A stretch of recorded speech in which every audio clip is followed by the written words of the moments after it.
to this episode, the second in our series on the gateway back to the Holocaust. I'm your host, Craig Winn. What we have been doing is considering what Yeshaya, Isaiah, revealed in the 17th chapter of his prophetic declaration regarding the future of Israel, where he explicitly said that Damascus would be the epicenter of a terrorist uprising and that the Syrian government would fall. Now, that's actually quite a prediction because Damascus is the longest continuously inhabited city in the world. And as much as it appeared as if the Assad regime would fall when the United States marshaled so many Islamic jihadists against the Assad regime and sent the CIA in to destabilize the Assad regime, it didn't materialize until this past year when an offshoot of the Islamic State, a former group affiliated with Al-Qaeda, part of the U.S. Awakening program, perpetrated an Islamic coup. And now Islamic jihadists rule Syria, having disposed the Syrian government exactly as the prophecy foretells. And it is in context with this that the prophecy will continue to talk about how the various jihadists, while also merging with and unifying with, it calls them the outcasts of Aurora, which would be the so-called Palestinian Muslims who are enraged against Israel and ready to perpetrate jihad against Israel in Jordan, and how collectively they are going to marshal their forces and come at Israel in a giant flood. But beyond all of that, we also have now progressives and Muslims in a red-green alliance, a partnership of opposites vying for genocide against Jews, while claiming that they're fighting on behalf of Palestine to protect Palestine from genocide, since there is no Palestine, and the only purpose of the myth of Palestine is to perpetrate genocide against Jews. That is why it was conceived.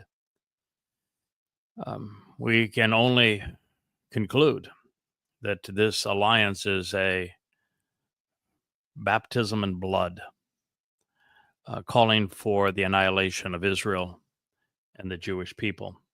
And they, of course, are in complete control of the United Nations. Between progressive Europeans and Islamic countries, the United Nations is nothing but a propagandist arm for the progressive Islamic alliance.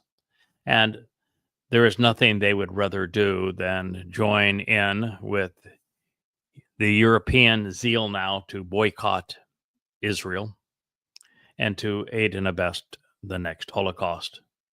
And the United States is pushing Russia, China, and Iran together, which is also disastrous for Israel, giving Iran the cover that it needs to complete its nuclear program and to fill in any gaps that might have existed in the developing an arsenal of nuclear bombs and launching them. And this is all a result of America's misadventures by using Ukraine as a proxy against Russia. Put it all together, and having just recently sold $150 billion worth of America's most powerful weapons to the Islamic regimes, the dictatorships that are best noted for calling for the annihilation of Israel, and America's support for Turkey through NATO, even though Erdogan has called for the annihilation of Israel. Now we see that all the pieces are in place for the way this prophecy uh, foretells that the world will devolve into carving a state of Islamic terror out of the heart of Israel, leading to the death of millions of Jews and billions of people worldwide. The world is being crippled by a frenemy and is now ripe for world war. Now, although Syria's demise was inevitable, at least looking at the recent iteration of things, a dozen years of conflict was ignited by America's stunningly stupid invasion of Iraq. And Assad, while he did gain some control temporarily and appeared to have the upper hand, it's the very Sunni jihadists that the U.S. created through the Awakening program in Iraq that evolved into the Islamic State, ISIS. They have returned to their birthplace, only to have metastasized as HTS. And now we have a de facto terrorist government to replace the falling government out of Damascus, just as the prophet foretold. Russia has been playing an important role in all of this. Yes, they appear to have lost an ally, but Muslims are very good at making certain that they don't block any supplier of arms. And clearly, the new Syrian regime is going to find favor in Moscow, just as they have already found favor with Donald Trump and with the entire European Union, all leading to Israel's demise. And while Assad was a ruthless dictator, as were Saddam Hussein and Muammar Gaddafi, but is always the case, the Muslims who replaced them are far, far worse. And so, as was the case in Vietnam, Afghanistan, Iraq, and Libya, deposing despots continues to be counterproductive. Moreover, Turkey has neutralized America's only marginally effective weapon, the Kurds. They have been left to face Turkish guns at their backs as Turkey turns its back on all of this in terms of morality, fairness, justice, and yet as a NATO nation is a very dangerous cog in the Islamic war machine, creating a barbaric, ruthless, and abusive environment that is murderous now in Turkey and in Syria, which is largely controlled now by Turkey, although primarily controlled by the Islamic State. Now, these trends, however, all veil a picture obscuring it. The numbers are compelling. The Sunni Muslims outnumber Shiites nearly 3-1 in the Middle East and by more than 4-1 worldwide eventually. And it's just obvious as to who's going to prevail in terms of control. Equally pertinent, Sunnis, which receive the most lethal American weapons, are vastly better armed. The 46 Sunni majority Islamic nations spend almost $200 billion annually on their militaries, while Saudi Arabia is leading the campaign at about $100 billion now a year. The 4 Shiite majority countries, Iran, Iraq, Azerbaijan, and Bahrain, devote less than $15 billion annually to their war preparations with Iran and Iraq, each devoting $6 billion to their military forces each year. Syria is a bit of an anomaly because it is its $2 billion military expenditures were on behalf of Shia Islam, and now are in the hands of Islamic terrorists. Although it is true that the IDF did as the prophet foretold and did bomb the outskirts of Damascus to obliterate much of Assad's war machine, keeping it out of the hands of ISIS. I don't think what Israel recognizes, though, is that the wars that they have fought and won at considerable odds were largely fought by armies. The War of Independence was an all Islamic militant military attack, I should say, on Israel. So was the 1966-67 Six-Day War. So was the 1973 Yom Kippur War. But that is not going to be the case, just as it was not the case of October 7th, which was the most effective war perpetrated against Israel. Muslims aren't very bright, but they got this one right from a very bad point of view, that an all-jihadi attack where the jihadists walk in and ride motor scooters, most of them not even armed with anything other than the savagery of Islam, perpetrated far more carnage on Jews than have all the tanks that have ever roared, or all of the airplanes that have ever soared. So this is what's going to happen next, and therefore wiping out the old Assad military aircraft and tanks is really insignificant in terms of being able to protect Israel. Israel is very much wrong in the perception that its next war is going to be between militaries as opposed to a next onslaught of a flood of jihadists.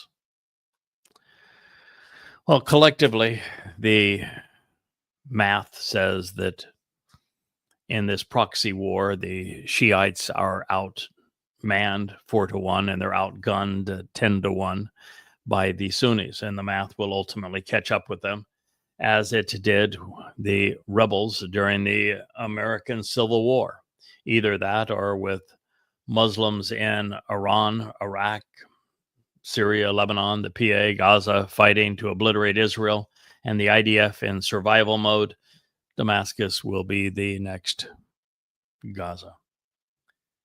Now, I realize that since Israel is unwilling to admit that their enemy is Islam, since Muslims outnumber Jews by over 100-1, and since Israel has invited this disease into its midst, and since progressives have become war criminals in their rage against Jews, this is not a war that Israel can win the way it is currently fighting. Not without Yahowah and Dod's intervention. You know, Israel loves to show the pictures of destroyed Gaza as they're winning. But no, with every building they blow up, they lose the war that matters most. That's the one in worldwide public opinion.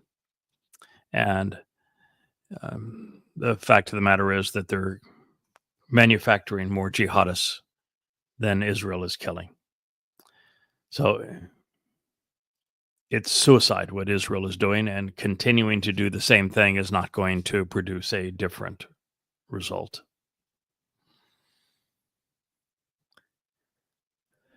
In the context of this rebuke of belligerence, we should not lose sight of the fact that the United States outspends Russia and China combined by 3-1 militarily.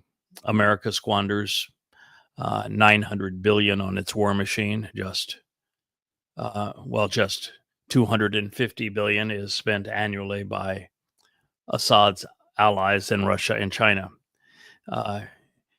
And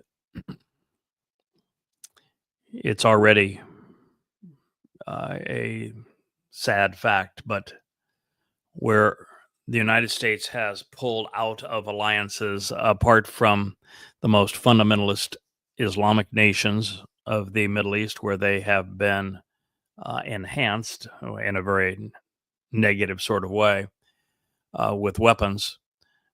China has been filling the gap, and so has Russia worldwide, gaining in influence while the Americans shriek in influence, with the exception of Saudi Arabia, Kuwait, and the United Arab Emirates, of course, and Turkey, since it's a NATO ally. So this is all evidence that Yahweh's pronouncement through the prophet Yahshua was accurate. He foresaw what most of the world has missed. All along, America has been the nation consistently preventing Israel from finishing the job. It's been the case all the way through.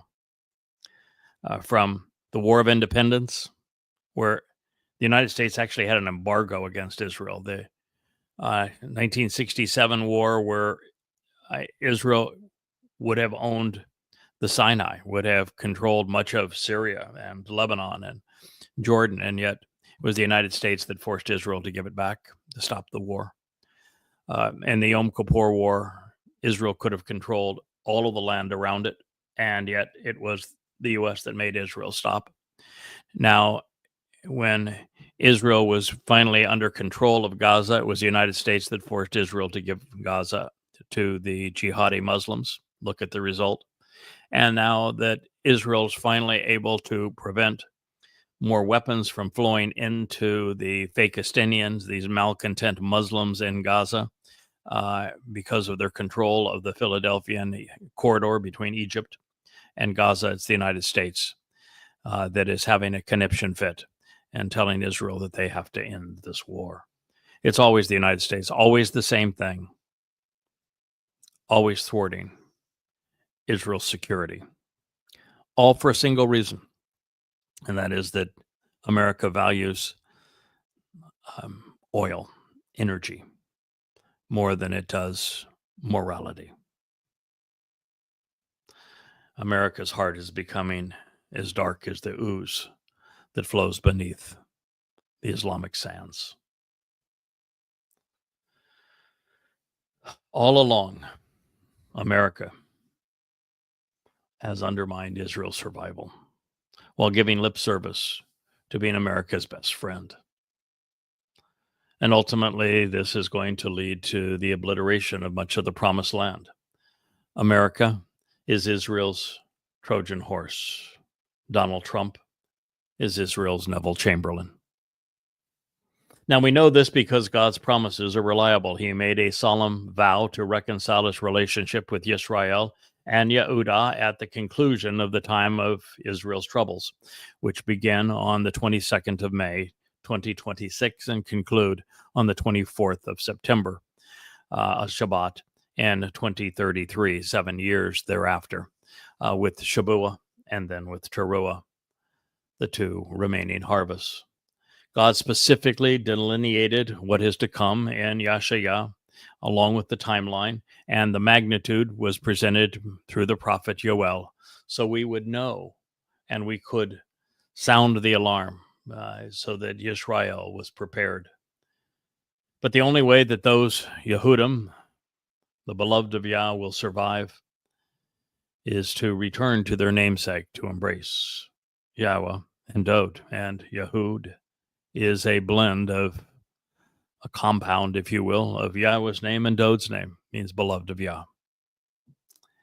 In the midst of this future narrative regarding the demise of Syria, which has already happened, the fall of the government out of Damascus, and then of an uprising of Islamic jihadists in Jordan and Lebanon, the prophecy reveals that the promised land will be narrowed at its midsection.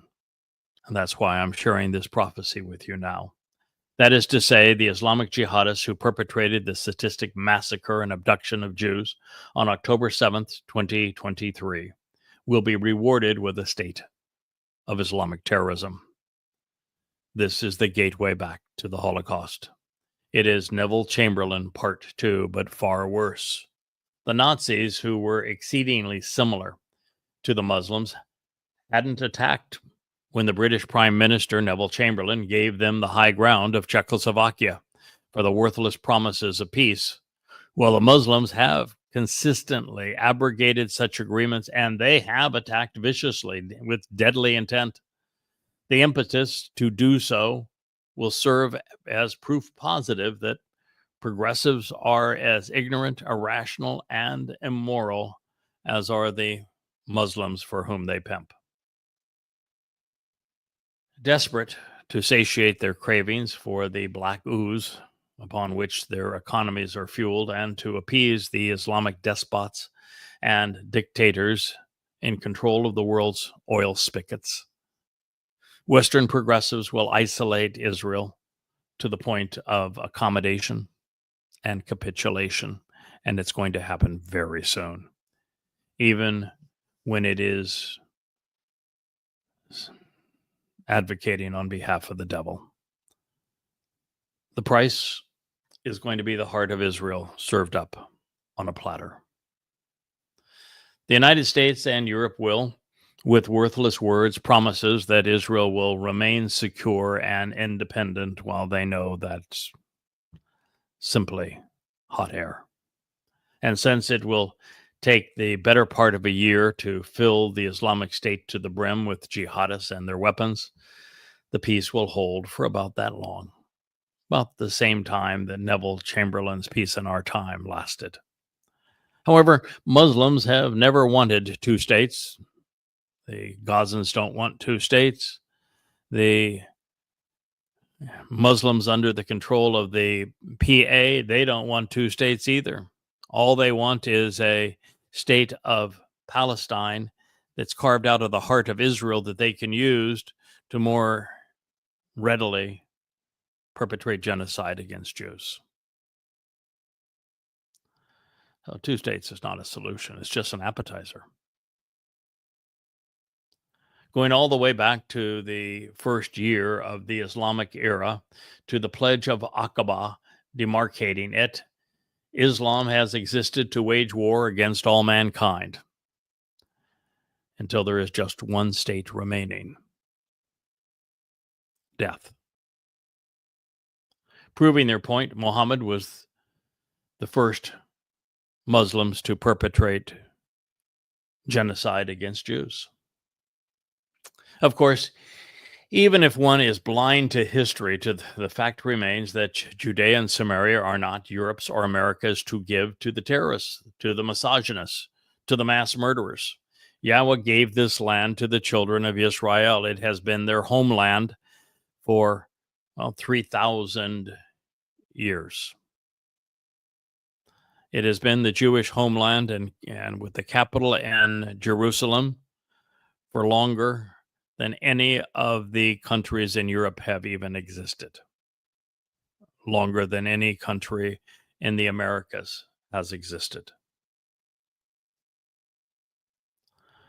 According to Yoel and Yeshayah, the sheer number of Islamic terrorists willing to die for their despicable God and deadly cause will be no match for Israel's defense forces.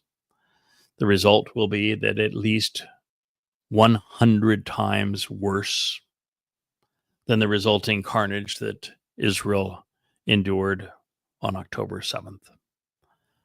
And I think it'll be closer to 1,000 times worse in terms of the numbers of perpetrators and the savagery, even the casualties. Out of necessity, the IDF will eliminate thousands, even millions, as crazed jihadists attempt to cross the border, but it will not be nearly enough, and they will be late as they were the last time.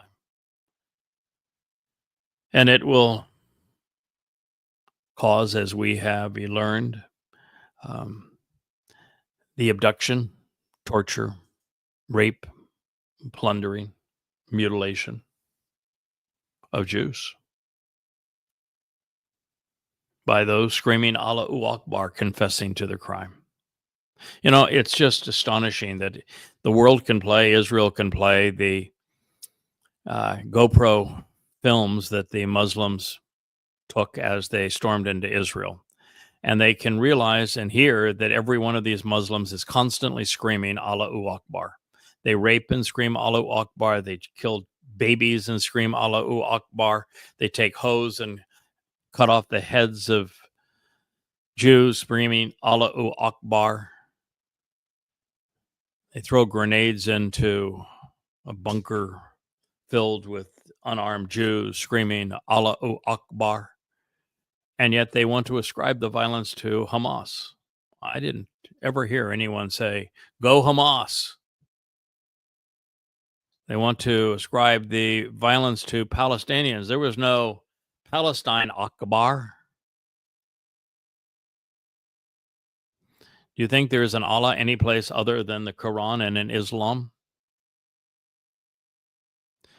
If Allahu Akbar being screamed by the murderers, the rapists, the terrorists isn't sufficient to identify the culprits by way of confession, then the audience is brain dead.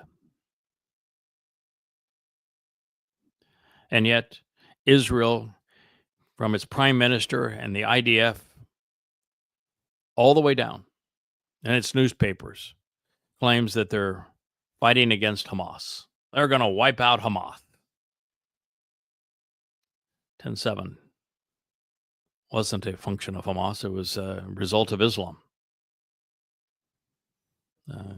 Hamas is Islamic. Gaza is Islamic. Screaming Allahu Akbar is Islamic. Killing Jews is Islamic. Justifying rape as a religious act is Islamic. Enslaving Jews in particular is Islamic. It's been part of the Islamic religion since its inception. It's all Quranic. You just have to be totally ignorant or completely irrational, devoid of morality, not to see it as such.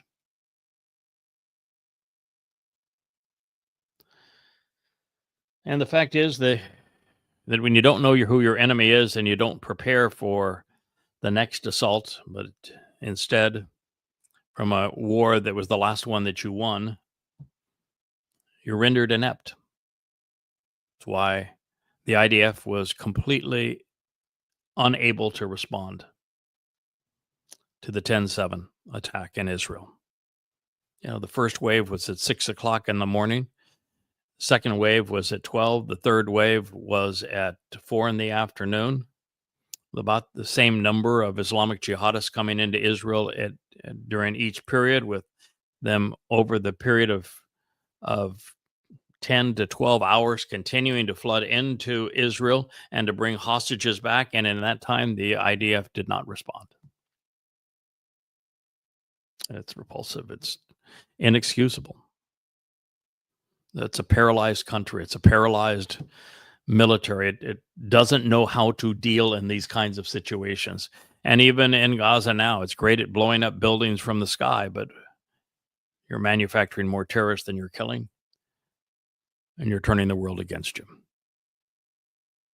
Yes, I would agree that the IDF is the most moral army in the world. I admire the citizen soldiers of the IDF. It's the only military in the world that I would endorse. But that's at the rank and file level, not at the senior officer level. They failed Israel, all of them. And they're no better prepared now to deal with what is to come than they were previous to this. And it's time for Israel to recognize it, that the IDF cannot protect them from the next 10/7. And the next 10/7, 23, is going to occur in June of 2027, a year after the imposition of the two-state dissolution, of the final solution from the Islamic point of view of the Jewish and Israeli problem. The IDF is enormously capable, given time to prep and to drop bombs from airplanes, but they do not perform well. When taken by surprise, are dealing with an enemy and they're entering on foot and motor scooters that are intent on torture, abduction, and rape.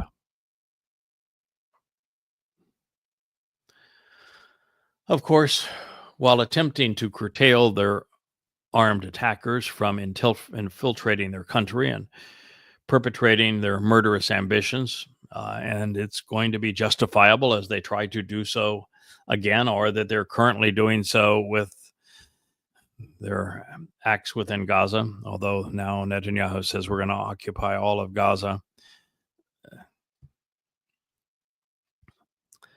The cost of lives would be egregious, and ultimately the world would so isolate Israel in the process that Israel couldn't survive.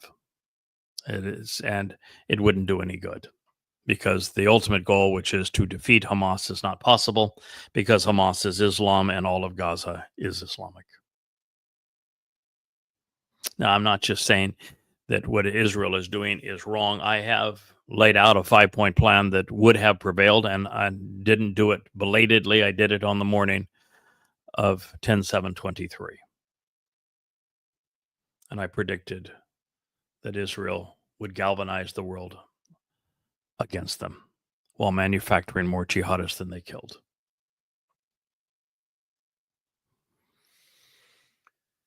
Unfortunately, what Israel has done is being perceived as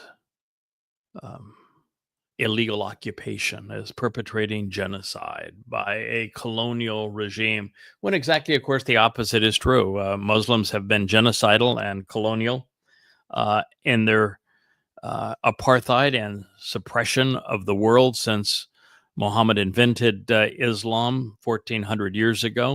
In the first 100 years of the Islamic era, Muslims murdered, raped, plundered, subjugated, and enslaved well over 200 million people, 1/3 of the Earth's population.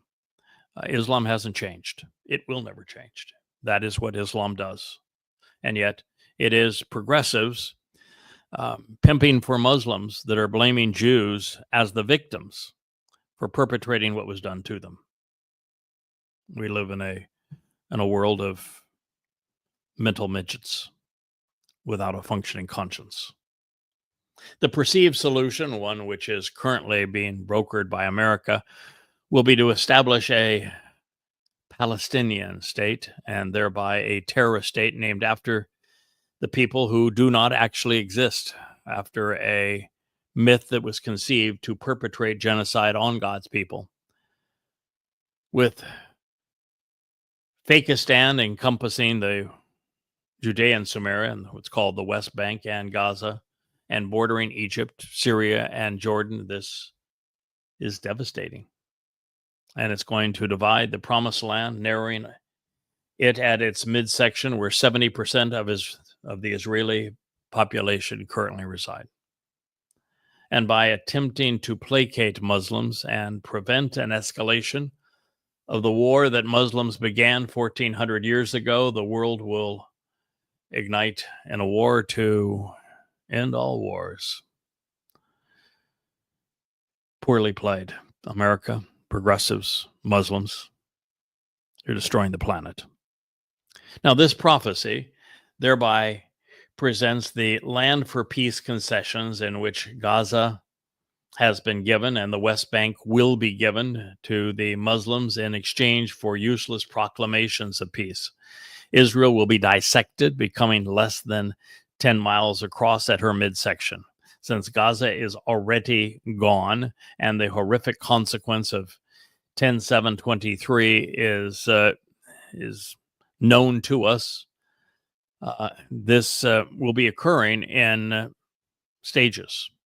It is reasonable to assume that the final act will conclude with a treaty that was described by Gabriel, God's most competent and courageous man, also known as Dode, when he spoke to Daniel, and it's going to usher in the 7-year time of Jacob's troubles. The resulting war is then announced in Yashaya, Isaiah, and Yirmiah, Jeremiah 30, and throughout the entirety of Joel. And simultaneous with these hostilities, Yahweh will be removing his covenant family on Shabuah, on the Shabat of May 22nd, 2026, which is the commencement of this time of Jacob's troubles. And according to Yashaya, the time that we are going to witness the imposition of this dagger right in the heart of Israel with a Palestinian state. Therefore, we are now approaching the fulfillment of this very significant intersection of prophecies in this next statement from Yashaya. Simultaneously, Yahweh is affirming that Israel's continuous existence, as he does, by the way, also in Jeremiah 30 and throughout Joel, specifically when addressing the fate of the 11 of the 12 tribes, while Benjamin was originally aligned with Yehuda by making a distinction between the two names. Yahweh is saying that the destruction of Damascus and the greater Syria is not only contrasted to the survival of Yehuda and Yisrael, it may not include much of Benjamin.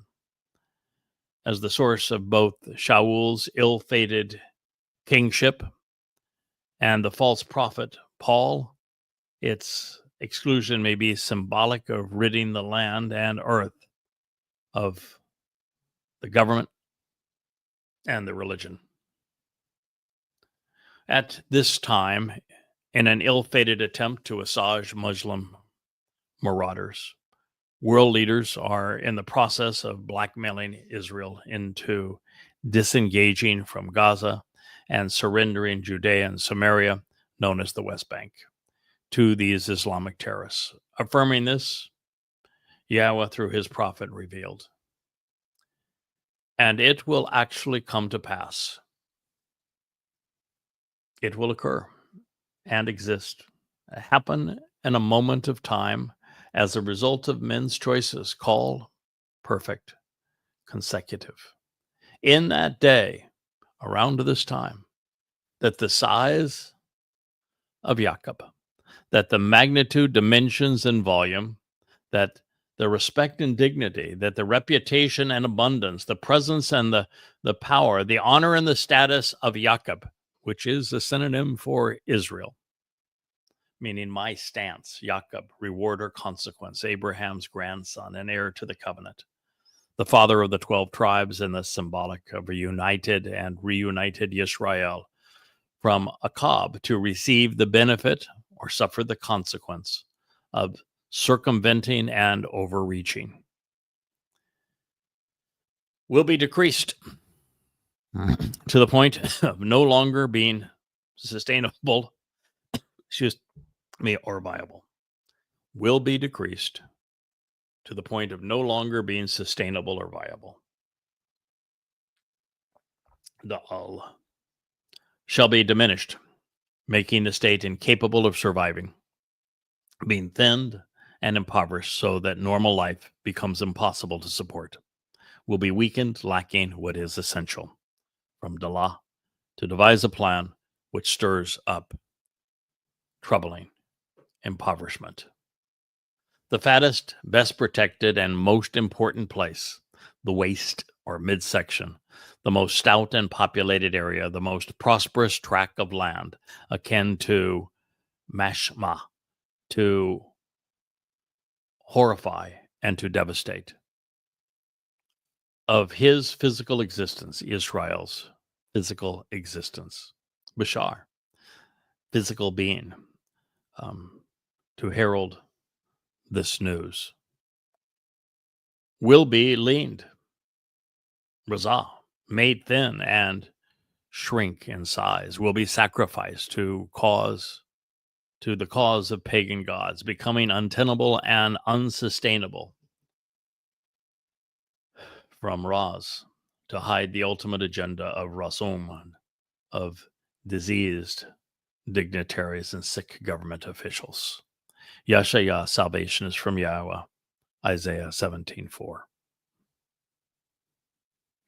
Let me read that again to you without quite as much amplification so that you clearly understand what the prophet said. After the fall of the government in Damascus, which has now occurred, and this uprising of Islamic terrorists around Israel, particularly the ones who refer to themselves as outcasts, which would be today's Palestinians. Yahweh, through his prophet Yeshayah, reveals.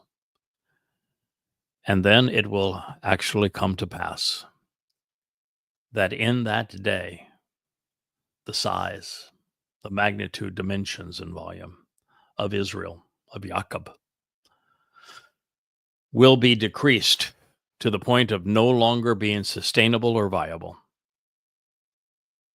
will be diminished. The fattest, best protected, and most important place, the waist or midsection of his physical existence, will be leaned, made thin, and shrink in size. That is a description of what is called the two-state solution that is about to be imposed on Israel. As a result of this implementation of what is more accurately called the final solution, Israel's going to be rendered indefensible. Malcontent Muslims and fellow Islamic jihadists, armed with flying pipe bombs and incendiary party balloons, while as dumb as the stones they are throwing and as toxic as their Molotov cocktails. 1 billion buffoons are too many for 7 million Jews, especially with 40% of Jews too religious or too political to care.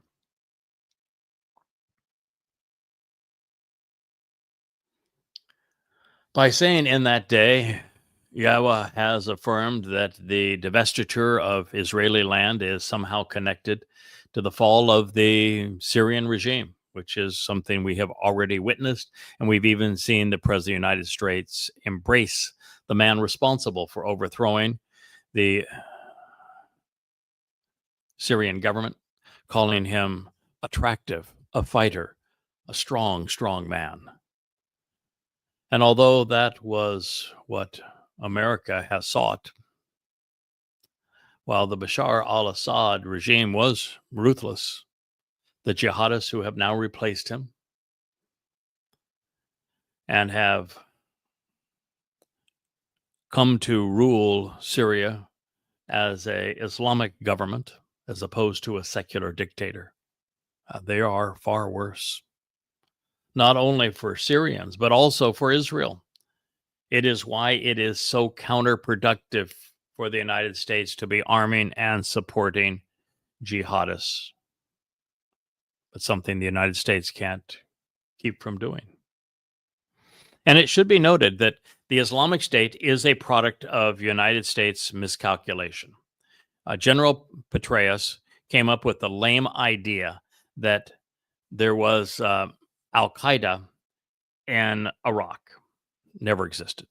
But he knew that there was a serious problem of the fact that the non-Al-Qaeda types, the Shia Muslims, were killing Americans, and they were in the most ruthless militias.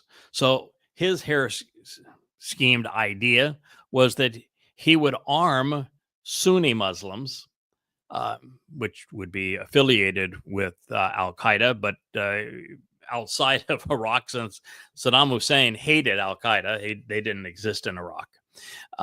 George Bush therefore lied when he said they did. So Petraeus decided, I'm going to arm the Sunni Muslims so that they can battle the Shia Muslims and thereby create some kind of neutrality by them killing each other, and that will make Iraq a safer place for the U.S. to operate. And so he gave copious amounts of weapons and what's called the Awakening Program to these Sunni Muslims. Well, the Awakening Program became the Islamic State. And they went directly to places like Mosul, and they took Yazidi women and turned them into sex slaves. They crucified Yazidi men. They ransacked Iraq and Syria, becoming the most ruthless expression of Islam the world had yet seen. And al-Julani was the leader of the Islamic State. So it's important that we keep apprised of how this mess came to be. So the United States is complicit in starting this proxy war through the invasion of Iraq, whereby the nation was placed under the control of Iranian religious regime. When Petraeus couldn't count either, and so nor could George Bush. George Bush I knew personally. I knew that he couldn't count past, well, the number of fingers and toes. Not realizing that 70% of Iraqis were Shia Muslims, and that in Islam, the Muslim does as the Imam tells them, because in Islam, the Quran says you have no choice. You do as your Imam tells you to do. Therefore, when they had a vote, they voted for the Shia Ayatollah types in Iraq that were beholden to the Ayatollah in Iran. And so all they did is give Iraq to Iran. That's what our invasion of Iraq did. It created the Islamic State, and it gave Iraq to Iran. Talk about stupid, at the cost of thousands of American lives. It was among the dumbest things that the United States has ever done. And we created the mess that the prophet has spoken of, that's poised to destroy Israel at a time that, rather than apologizing for what the United States did, rather than protecting Israel from American malfeasance, nope, America is now weaponizing and siding with the Muslims that it has empowered and enriched against Israel. It's an incredibly sad story. So contemporaneously, America capitulated on the Iranian nuclear program, freeing Iran's assets while reestablishing her ability to sell sufficient amounts of oil and gas to assure that the threat of a nuclear bomb was imminent. As a matter of fact, when Trump canceled the broken agreement that Iran had violated in every possible way, because, of course, the Iranian government is run by Muslims. They don't honor agreements. It's part of Islam. And they continued to pursue their nuclear bomb plan. America decided, well, we'll sanction them again. And we sanctioned them. It was Qatar that laundered their oil so they could complete their nuclear bomb program. But then Trump went and embraces Qatar as our great ally when it is the one working behind our back to facilitate the Iranian program. And then after Iran already has all of their weapon-grade uranium enriched, Trump decides, oh, we'll have negotiations with them. We'll have coffee breaks every other week and have little chit-chats and see what we can do, with zero chance of success, but all the while telling Israel that they can't protect themselves by taking out those nuclear facilities. It is one of the great betrayals in all of human history that we're witnessing right now, that Trump is doing for a very large bribe. He was bribed $16.5 billion to side with the Muslims against Israel. And that's just one huge immoral miscalculation after another, all leading to the betrayal and sacrifice of Israel and Israeli territory. And it's going to be again promoted as peaceful and as doing the moral and right thing and being fair and having two peoples peacefully live side by side. It's just such rot, and it's so obviously untrue. And yet these immoral bastions of anti-Semitism are going to perpetrate it nonetheless. And what we're going to see is an event that is going to trigger World War III worldwide, which is going to be nuclear. All the while, millions of Jews will die at the hands of enraged jihadists who are not only going to come from the outside of Israel, but now from the inside as well. The promised land is going to be inundated with terrorists.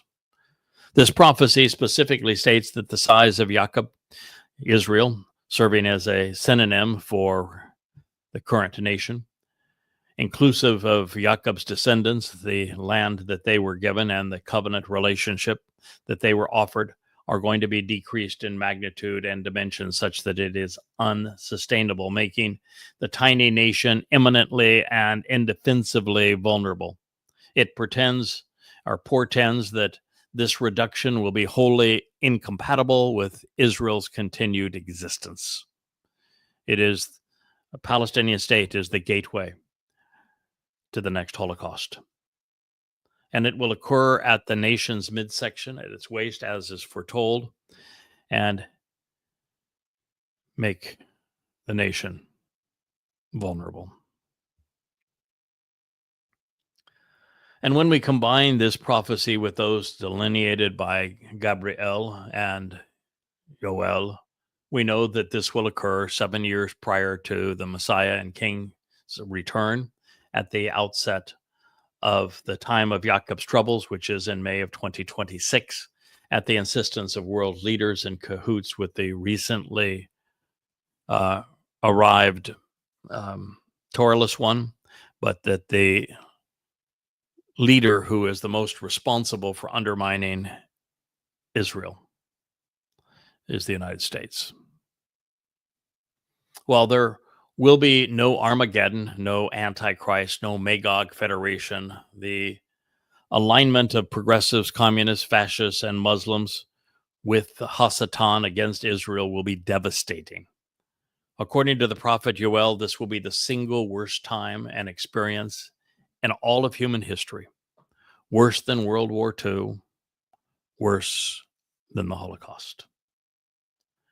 Everywhere among the prophets, we read that this divestiture of land will be at the behest of diseased dignitaries and government officials, which with a hidden agenda. But the result is known. Israel will shrink in size, and the country's midsection will be sacrificed to those worshiping and killing for Hasatan. This will occur following the destruction of the Damascus government, its downfall, and be so devastating to Israel's ability to defend itself from an onslaught of terrorists.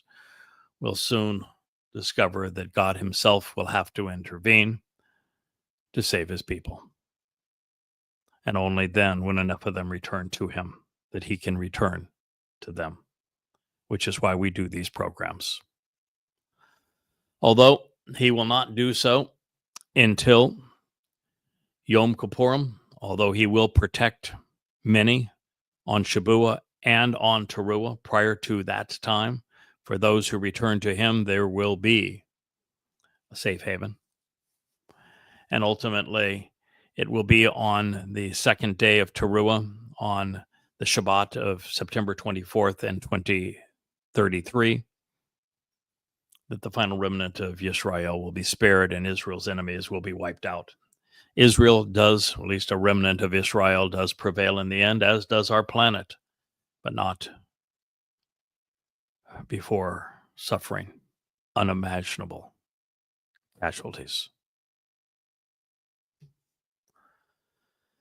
This is a vivid portrayal of the utterly moronic and recent land for peace and two-state solution.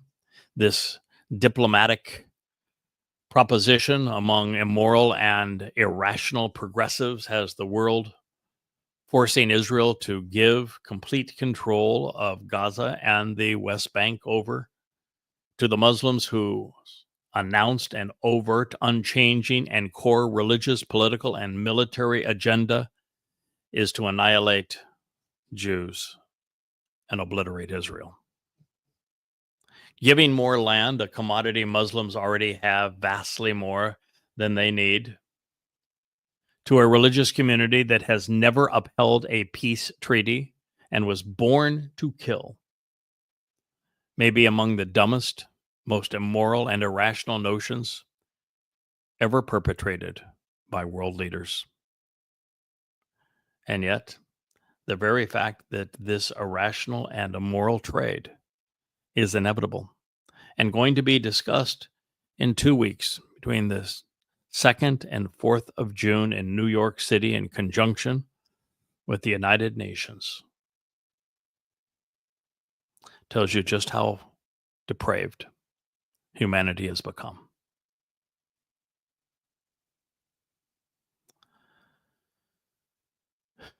It is going to be almost universally upheld that Israel must die, that Israel must be sacrificed to the most demonic religion ever conceived, and at the insistence of Islam's progressive pimps.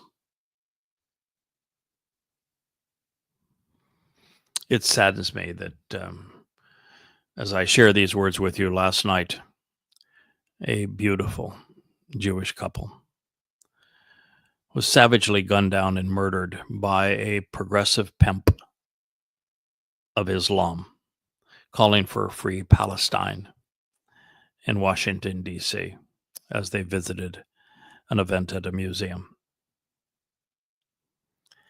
And even as this scum of the earth, progressive, was hauled away by law enforcement, he continued to shout, "Free Palestine." It is the very conveyance of this word by Jews themselves, by the government of Israel, by the IDF, by the United Nations, by the United States, by Europeans, that is the bane of human existence. Palestine is not a nation. It's a call to terrorize Jews. Its purpose is genocide. Palestine was conceived to legitimize the mass murder of Jews. And yet, it is under this sinister hoax that the United States and Europe and Muslim nations will partner to take Israelis back to the Holocaust.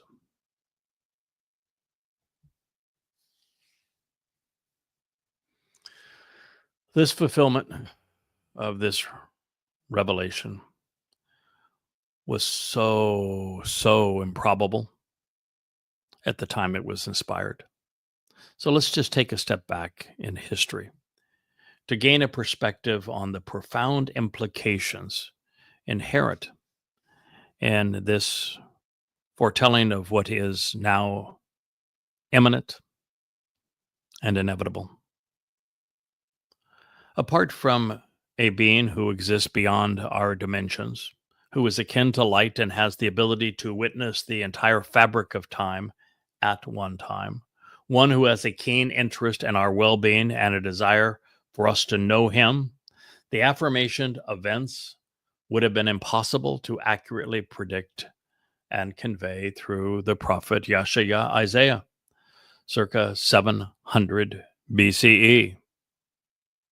For these events to occur as they were predicted 2,700 years ago, an already thrice conquered Israel would have to become reestablished and then made whole.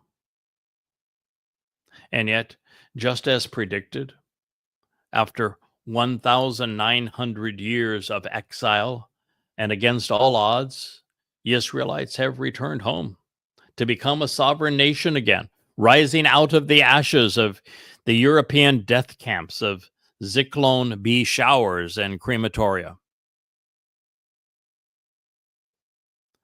This incomparable miracle occurred in stages. Israel was last unified under David and his son Solomon from around 1000 to 900 BCE. After surviving 400 years estranged and 8 decades as slaves in Egypt, being menaced and plundered by surrounding tribes, such as the Moabites and Amalekites, the land was viciously conquered and it was torn to pieces by the Assyrians and then the Babylonians, with the Israelites hauled off to slavery both times. A remnant returned only to be conquered and controlled by the Macedonian Greeks. 2 of the most vicious conquests in world history followed, both perpetrated by Imperial Rome, the most vicious civilization man has ever known. The first in 70 CE and then again in 133. Yehudim became virtually extinct in the land, with only a tiny remnant remaining as slaves within the Roman Empire. Thereafter, the Byzantines claimed control of the land under Roman Catholicism, the beast that would tread upon the whole world. Their subjugation was followed in succession by Shiite and then Sunni Muslims, the Turkish Ottoman Empire, and then prior to, during, and immediately after the Holocaust, the British lorded over Israel on behalf of the counterproductive and anti-Semitic Muslims.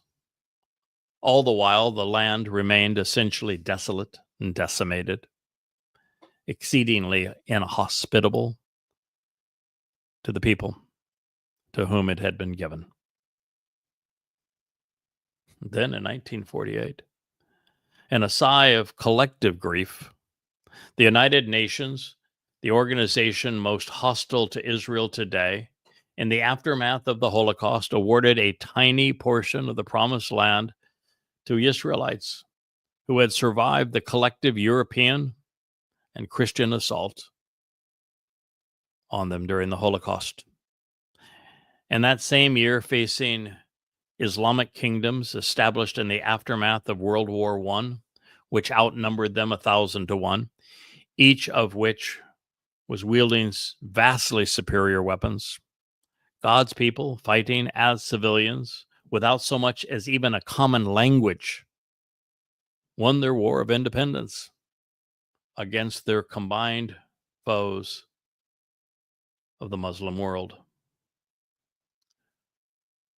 Well, we would be hard-pressed to find another ethnicity that survived 400 years as refugees and then captives in a foreign land. The wholesale destruction of their nation by Assyrians and Babylonians and then Romans, or an event akin to the Holocaust. This victory and their war of independence is arguably the most inexplicable. And yet, even then, the whole of the Gaza Strip and the entire West Bank remained part of Egypt and Jordan, respectively, thereby still precluding the thinning of a united Yisrael as the prophecy portends. It was not until the fledgling nation prevailed against a second unified Islamic assault in 1967 during the Six-Day War that Israel reclaimed much of Yahowah's original gift. And against all odds, they miraculously retained it in the aftermath of the surprise attack by Islamic forces on Yom Kippurim in October of 1973, just 6 years thereafter. But there's so much more to this prophecy. because it would be another 44 years before America's invasion of Iraq would lead to the Syrian war, ultimately leading to the destruction of Damascus and the catalyst for the overthrow that we have just witnessed of the Syrian government. And then it was Israel's response to the devastating murder, rape, plunder, torture of its people on 10/7 by trying to stop the Muslims in Gaza from doing it again, that has galvanized the world against Israel.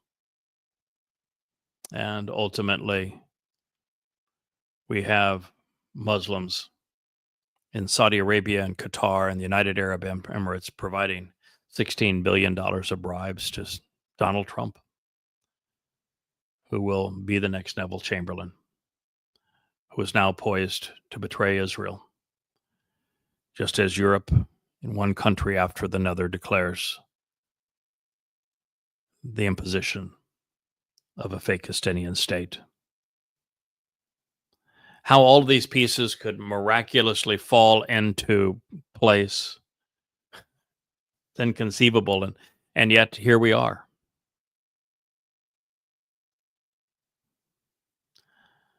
The impossible has become the inevitable. It's all happened before our eyes. It's now literally inevitable. It will materialize over the next 12 months. Now, what makes this prophecy extraordinary is that it was committed to writing just shy of 3 millennia ago, in the waning days of the 8th century BCE, somewhere between 740 and 730 BCE, when Israel was being ripped to shreds, its cities razed, its people enslaved. Moreover, we possess ancient verifications of these predictions. The great Isaiah scroll dates past 200 BCE and is the oldest surviving complete copy of any book written in antiquity. What are the odds that all of this would occur? And let's not forget, Yahowah is a textbook on what I am doing for you on tutoring, announcing that I'd be the one who would be inspired to communicate all of this to you in advance of it occurring, so for the first time you would understand what the prophet said. For any of this to matter, Yahweh would have to find and equip his Malach messenger to explain this prophecy so that the children of Israel could benefit from it before it is too late. And then listen to his choder, his Nakri, thereafter, as he guides them home. Because he got it right. Obviously, conditions that would have been inconceivable at the time they were being foretold are now a reality. Ephraim, representing the northern kingdom at the time of this writing, was separated from Yehudah, and that means that there was no Israel to thin it the ways. The northern kingdom itself was under siege, being attacked by the world's most ruthless superpower, the Assyrians. Huge swaths of the nation were falling under the control of the Assyrian monarchs. Tiglath-Pileser the third and Salmaneser the fifth, Sargon the second, and his successor, Sennacherib, following in their father's footsteps. And they took 20 years to systematically ransack most of what David and his son Solomon had built 200 years earlier. Recognizing that the improbability and precision of this prophecy prove that Yahweh's statements can be trusted and that he exists, that his inspiration for Yahshua through Yahshua should be trusted. It is relevant to know that after the death of Solomon and Shalomo, in 931 BCE, every tribe except Yehuda and Benjamin refused to accept Rehoboam, the son and successor of Solomon, as their king. This rift was principally economic, as he refused to lower the onerous tax imposed by his licentious father. These 10 tribes preferred Jeroboam, who was residing in Egypt at the time. Upon his return in 920 CE, they pronounced him king in Shechem, leaving Yehuda completely isolated and Israel divided.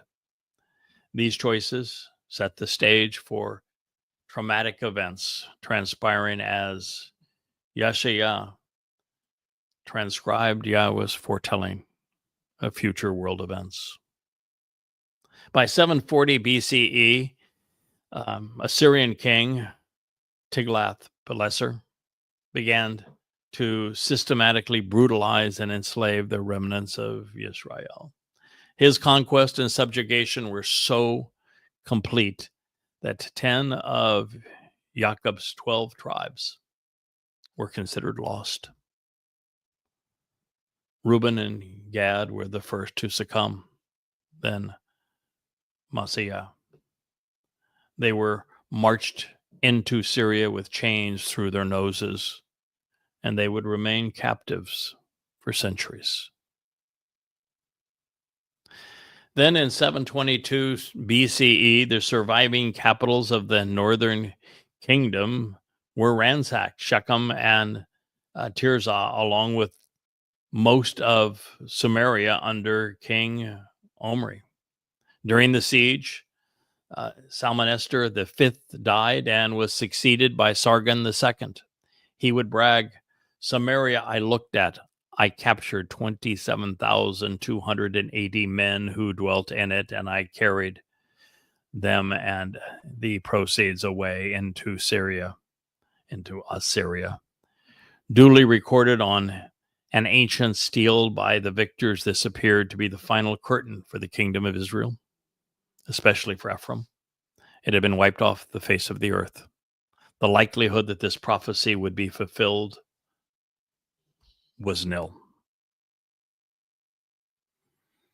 If we were to have read it then, we would have had declared it a farce. The oldest extant collaborations of this period, besides the testimony found in Chronicles and Kings, include the aforementioned Assyrian stele inscription discovered in ancient Assyria, in addition to the intriguing stele found in Jordan, the Mishnah stele housed in the Louvre, which is a 3-foot tall, smooth black basalt stone. It contains the longest Iron Age inscription ever found, and it was written using the Hebrew alphabet in the Moabite dialect of the language in the 9th century BCE. The history depicted on the inscription parallels the account detailed in the Book of Kings. It refers to the kingdom of Israel as distinct from the kingdom of Yehuda. It addresses the house of Omri and the house of David, and it speaks of their God, Yahweh. These historical collaborations are important because they affirm that Yahweh's eyewitness portrayal of human events, whether past, present, or now future, are universally, precisely, and consistently accurate. After all, from God's perspective, prophecy isn't just about predicting the future. It is the result of him seeing the whole fabric of the human experience and then reporting what he has witnessed in our future, in our past, and having his prophets write it down. So when things like this very specific prophecy about the fall of the government in Damascus and the outcasts in Jordan amassing as terrorists, and this leading to the imposition of a treaty that severs Israel, thinning the nation at its waist so it's no longer defensible. And of all of this occurring, it's astonishing. It not only proves that the prophecy was inspired by God and can be trusted, but that Yahweh exists. And it tells us exactly what we should expect.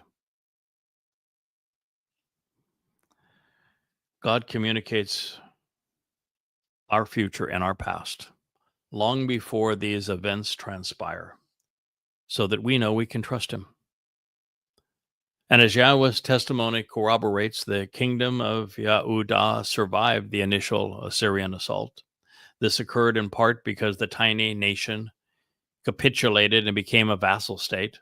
But some 20 years later, Hezekiah, king of Yehudah, sought to end his nation's subservience to the Mesopotamian overlords, and he ceased paying the tribute imposed by Assyria and forged an alliance with Mitzrayim, with Egypt. However, the Egyptians proved equally unreliable, and in the fourth year of Sennacherib's reign in 701 BCE, Yehudim became isolated, became defenseless, and capitalizing upon the tiny nation's vulnerability, 185,000 Assyrians, military trained soldiers, began marching in their direction with the express intent of plundering what little was left of the kingdom of Dod. Without divine intervention, the story of Yehudah would have been over at that moment, along with any memory of Israel. As it would transpire, what happened next serves as a lesson for Jews today. Hopelessly outnumbered and outarmed, Hezekiah initially tried to pay off Sennacherib with 300 talents of silver and 30 of gold. But after the payment was made, the Assyrian king simply renewed his assault and laid siege on Jerusalem. And before and after his misguided faith in military alliances and money and potentates proved unreliable, the king tried the opposite approach and came to rely upon the Torah and its author, Yahweh. He destroyed every religious site in Yehudah, and he began to prepare his people for so that they could celebrate Passover, unyeasted bread, and firstborn children in accordance with Yahweh's instructions. Now, if only Moshe Dayan, who gave the Temple Mount his soldiers captured during the Six-Day War back to the Muslim usurpers, if he had followed Hezekiah's example, the Dome of the Rock and Al-Aqsa Mosque would have been razed rather than continue to inspire Islamic terror. Hezekiah's approach, his reliance on Yahweh and the Mikra, and his willingness to observe the Torah and act upon its guidance were sufficient. By obliterating all traces of religion and relying upon God, Yahweh did the rest, sending a Malach messenger out to poison the Assyrian army as they prepared for their final assault outside the city gates. Now, there were not 4,000 to 6,000 Islamic jihadists carrying hoes and picks and knives. These were 185,000 of the best soldiers on the planet, and they weren't even allowed to fire a shot. Yehudah would not exist today had that not been the case. Sennacherib had thought that as the favorite son of the gods, as the leader of the world's most powerful military, the city would be easy prey. Just the day before his troops were annihilated, he is recorded telling Yehudim that in the manner of their king, that they had destroyed all manner of religion, they too would be destroyed. Yeah, so he actually touted them. He said, I know your king got rid of all of the religious traces, shrines, and idols in Yehuda. Just as he destroyed them, I will destroy you. And yet, as we now know, the assemblage of false gods and human military might was no match for a single malach of Yahowah. The same is true when pitting collective efforts of progressive Muslims and Orthodox Christians against the malach messenger of Yahowah today. Well, a century later, Yehudim became prosperous and self-reliant, forsaking their relationship with Yahowah and his Torah. It was a poor choice and worse timing because the surrounding civilians were in upheaval and vying for power. The Babylonians overran the Assyrian capital in Nineveh in 612 BCE, prompting Israel's vicious foe to relocate to Haran, which was even closer to Yehuda. But by 610 BCE, it too was captured by the Babylonians. As a result, the Assyrian king Ashur-uballit II moved to Chakmarish of the Euphrates, and he waited for the Egyptian army to rescue him. But Pharaoh Necho II was delayed at Megiddo, northwest of Jerusalem, by the forces of King Josiah of Judea.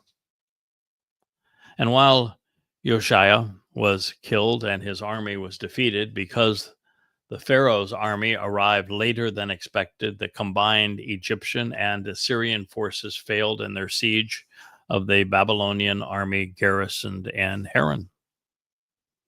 So they retreated to northern Syria, where in 605 BCE, the remaining Assyrians and Egyptians met the full strength of Babylonian military might led by Nebuchadnezzar. Israel's two most ardent foes were defeated, ending the Assyrian run as an independent nation while dramatically diminishing Egypt's influence. As a result, for Yahowah's prophecy to be valid, Assyria would have to be reformed as a political entity and a nation state, something that would not occur until the 20th century. Immediately after defeating Egypt and Assyria, Nebuchadnezzar invaded Judah, hoping to avoid annihilation. Of course, Yehuda's king, Jehoiakim,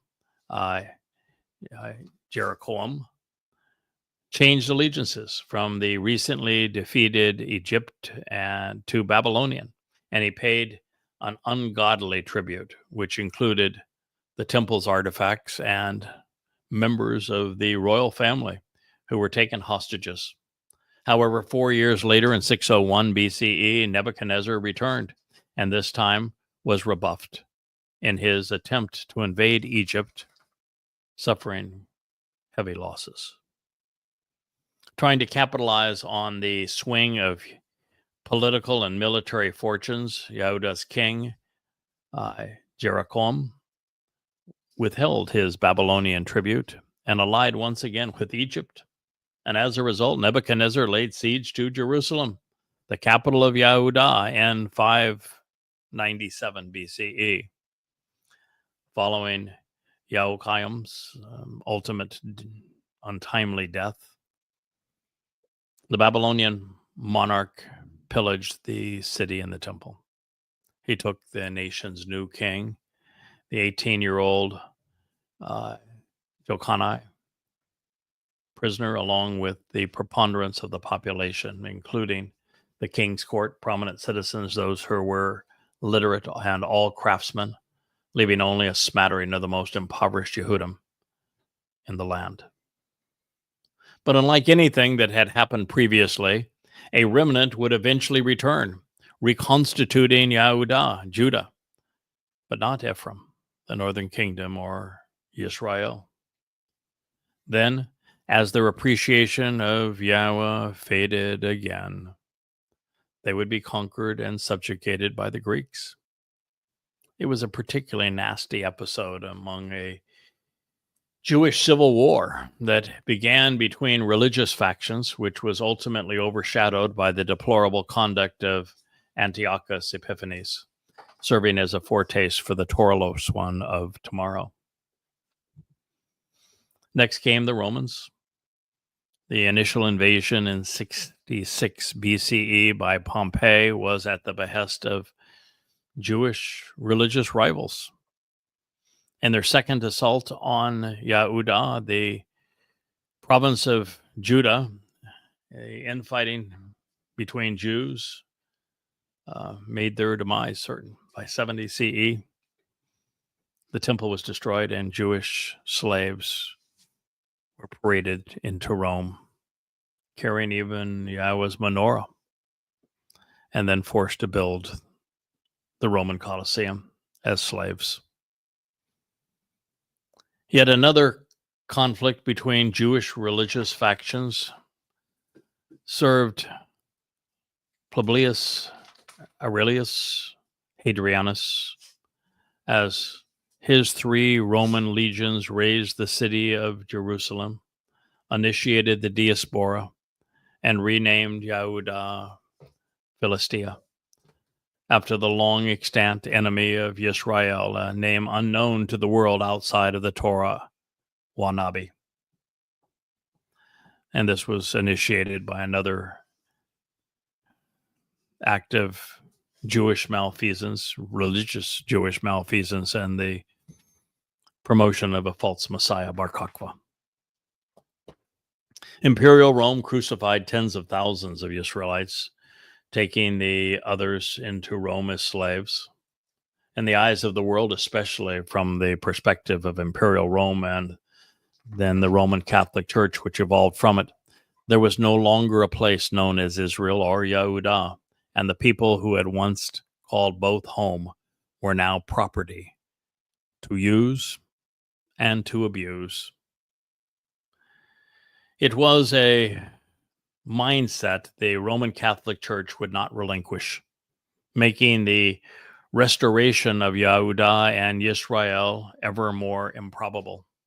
As proof, read Cromwell's Hitler's Pope to see how the immoral and anti-Semitic Archbishop and Cardinal Pacelli, who became Pope Pius XII, not only solidified Hitler's control over Germany, but also facilitated the final solution.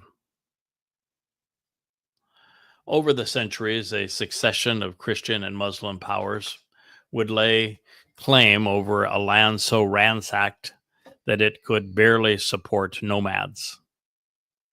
Then half of the surviving Yehudim population still living there in the lands once controlled by Rome were massacred in human death camps during the Holocaust. It was against this backdrop of human events that makes Yahweh's declaration so enormously improbable, so as to be considered rationally impossible. And yet, we are now witnessing its fulfillment. But that's not the end of this story. Somewhat recently, the United States, under the Bush administration, compelled Israel to relinquish Gaza, surrendering it to Muslims who were trying to exterminate them. The result was to turn a buffer zone into a breeding ground for jihadists and to a staging area for rocket launchers. The blood of 1,200 Jewish lives now stains George Bush's soul, as the Muslims he sought to appease left the place he had given them and entered Israel to take the rest of the land through terrorism. Having spent considerable time with this horrible man on a number of occasions, I can attest that he really was that immoral, that self-absorbed, and that stupid. Fortunately, he and his daddy will spend eternity in Sheol for their crimes against God's people. But not to be outdone in the race to anti-Semite hell, the Obama administration began coercing Israel into abandoning the West Bank and the Golan Heights to impose the two-state solution. His so-called roadmap to peace is the same plan the Iraq study group proposed to resolve the Sunni uprising against Shia overlords that America had empowered after deposing Saddam Hussein in Iraq. But Obama actually went so far as to unite Europe against Israel in order to blackmail the nation into either capitulating or being cut off from the rest of the world. The fulfillment of this prophecy has, therefore, been in the works for some time. Part of the plan would, with world leaders have concocted against Yahweh's chosen people, has continued to play out. As a special accommodation, I'll support them taking Dick Cheney, Condoleezza Rice, Karl Rove with the Bushes for moral support in hell. All the while, under the Biden administration, the United States gave Iran a free hand and boatloads of money to complete their nuclear ambitions. Further, Saudi Arabia has used the petrodollar to force America's hand into arming it to the hilt while sacrificing Israel's viability with the imposition of an Islamic State. And now they control the President of the United States, having bought him. In context, it is telling that the United States sacrificed the lives of thousands of American soldiers to protect Saudi Arabian Muslims, while America has never fought to protect Israel. Apparently, it is patriotic and heroic for Americans to bleed and die, saving Saudis from fellow Muslims, but not to protect Jews in the same way. When implemented, the two-state dissolution that Donald Trump is going to be the architect of and claim credit for his prize, and to pay back Saudi Arabia, Qatar, and the United Arab Emirates for their $16.5 billion gift. It's going to thin Israel at the waist to an indefensible width. Since 70% of Israel's wealth and population reside in this region, the nation will become especially vulnerable because the terrorists will empower this concession and capitalize upon it.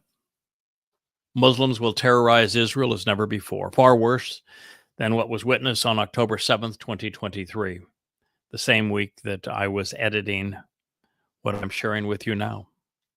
And as a result of the concessions, Israel will make, mostly at the insistence of the United States, Europe, and the United Nations and Muslim scum, Jews will soon be overwhelmed by a flood of Islamic terrorists. Rather than 1,500 to 2,000 in each of the three phases that invaded Israel 2 years ago, Jews will soon be overwhelmed by a flood of Islamic terrorists. It could be between 500 and 1,000 times worse than what was previously experienced. And this time they won't all come from one place outside of Israel. They're going to come from all around Israel and from inside out.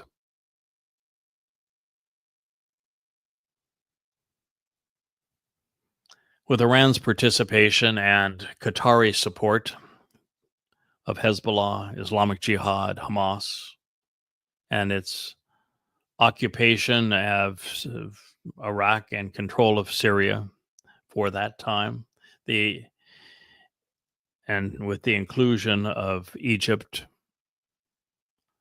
African Muslims, Jordanians, and Turkey, will lead the great jihad. There will be between 100 and 1,000 times the number of Muslims being Muslims in their pursuit of Jews. There won't be 2,000 rockets and 20 power gliders. Israel should expect 200,000 rockets, 2,000 drones, and many missiles.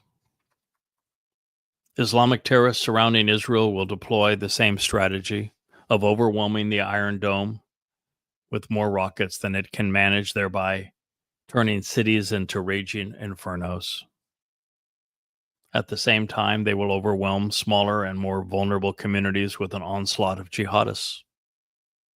They will invade with sufficient numbers and force of arms to hold entire communities hostage, leaving Israel with the impossible choice between capitulation and complete annihilation. And as many have feared, this conflagration of religious hatred will spread and engulf the world. Initially, billions, many of whom will be Muslims, will die in the Middle Eastern countries thereafter. But then this regional religious conflict will turn into a world war. And the debacle begun by Iran's belligerence and Qatari funding and Trump's missteps, aided by American complicity and weapons, it's going to go nuclear. And billions more will succumb before the bombs stop falling. It will make America's concession to Islamic terrorism the single deadliest and most destructive blunder in human history. The beginning of the end was Donald Trump's last ride into the Middle East. This is a miscalculation, almost infinitely worse than invading Afghanistan and Iraq to depose their rulers. And should someone think that I'm making too big a deal of America's malfeasance in the demise of Israel, just wait till you hear the rebuke of the United States of America in Yeshaya 18. Well, I want to thank you for listening. I've gone longer than I intended in this episode of the YAHOWAH blog on the gateway to Israel's next Holocaust. But this is important for you to know. I want you to know what the prophet said, why we know we can trust what the prophet said, and why all of the things that have happened in the world have led up to this event, and why it is now inevitable. And I want Israel prepared for it, but I also want Jews, once it transpires, to know that they can trust the one that Yahweh has inspired to tell them their future. Thank you for listening.